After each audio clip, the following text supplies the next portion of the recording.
French ship ஒன்று. இந்த ship என்ன பண்ணியிருக்கு, இந்த ஹார்மோஸை நம்ம ஒரு வழியாக கடந்துருவோமே, நம்ம தான் ஈரானை பெருசாக முறைச்சிக்கலையே, நம்ம தான் ட்ரம்ப்புக்கு பயமாக வானிலாம் முன் வைக்கிறோமே, நம்ம கவர்மெண்ட் தான், நம்ம தான் ஃப்ரெஞ்சு ஃப்ளாக்டு ஷிப் ஆச்சு, நம்ம கடந்துரும் அப்படின்ட்டு கடக்க ட்ரை பண்ணிட்டு இருந்திருக்கு.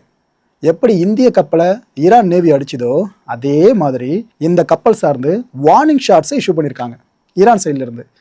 ஒழுங்காக போயிடுங்க, திரும்பி போயிடுங்க, கடக்கலாம் முற்பட்டுனா கப்பலை அடிச்சு காலி பண்ணுறோன்னு எச்சரிக்கை சார்ந்து மட்டும் அட்டாக் பண்ணியிருக்காங்களாம். யார்? ஈரான். இந்தியாவுக்கு சார்ந்து என்னென்ன விஷயம் நடந்துச்சோ அது இங்கே டிட்டோ பார்க்குற மாதிரி இருக்குல்ல. ஈரானோட டிமாண்ட் இப்போ என்ன தெரியுமா, 2ஆம் சுற்று பேச்சுவார்த்தைக்கு நாங்கள் வர தயார் தான், இல்லைன்னு சொல்லலை. அதுக்கு முன்னாடி இந்த பிளாக்கேடை போட்டு வச்சிருக்கீங்களா ஹார்மோஸில், அதை ஃபுல்லாக தூக்கி விடுங்க. இந்த லெபனனில் நாங்கள் சொன்ன விஷயமே தாண்டி இஸ்ரேலுக்கு ரொம்ப நீங்கள் சப்போர்ட் பண்ணிட்டு இருக்கீங்களா, அதையெல்லாம் சரி பண்ணி விட்ருங்க. அந்த ஃபோர்ஸை விட்ரா பண்ணுற விஷயம்லாம் சொன்னல, அதெல்லாம் தூக்கி விட்டு ஆல் ஃப்ரெண்ட்ஸில் ஃபுல்லாக போகிற நிறுத்தது சார்ந்த முடிவுக்கு நீங்கள் தெளிவாக முதல்ல வாங்க, படைகளை திரும்ப பெற்று அதுக்கப்புறம் நாங்கள் 2ஆம் சுற்று பேச்சுவார்த்தை தாராளமாக வரும்ன்ட்டு ஈரான் இப்பயும் ஒரு முறை சொல்லியிருக்காங்க. இந்த பிரெண்ட் க்ரூட் ப்ரைஸ் இருக்குல்ல மேலே போயிடுச்சு.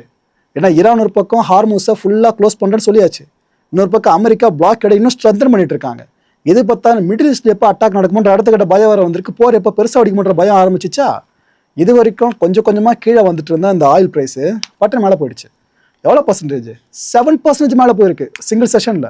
இந்த பிரெண்ட் க்ரூடோட ப்ரைஸ் இப்போ என்ன தெரியுமா, ஒரு பேரலு $96.88.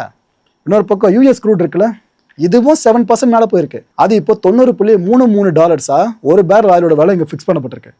அண்ட் யூஎஸோட எனர்ஜி செக்ரட்டரி இருக்கார்ல, அவர் வார்ன் பண்ணிட்டாரு, எங்கள் நிலைமை இப்படியே போச்சுனாக்கா மக்கள் தலை விடிய வாய்ப்பு இருக்குது, ப்ரைஸ் ரொம்ப ஏறிச்சுன்னா மக்கள் தான் செலவு பண்ண நேரிடும், நம்ம என்னென்னதை சீக்கிரமாக முடிப்போன்ற மாதிரி அமெரிக்காவோட எனர்ஜி செக்ரட்டரியே இப்போ வார்னிங்கை முன் வச்சிருக்காப்புல.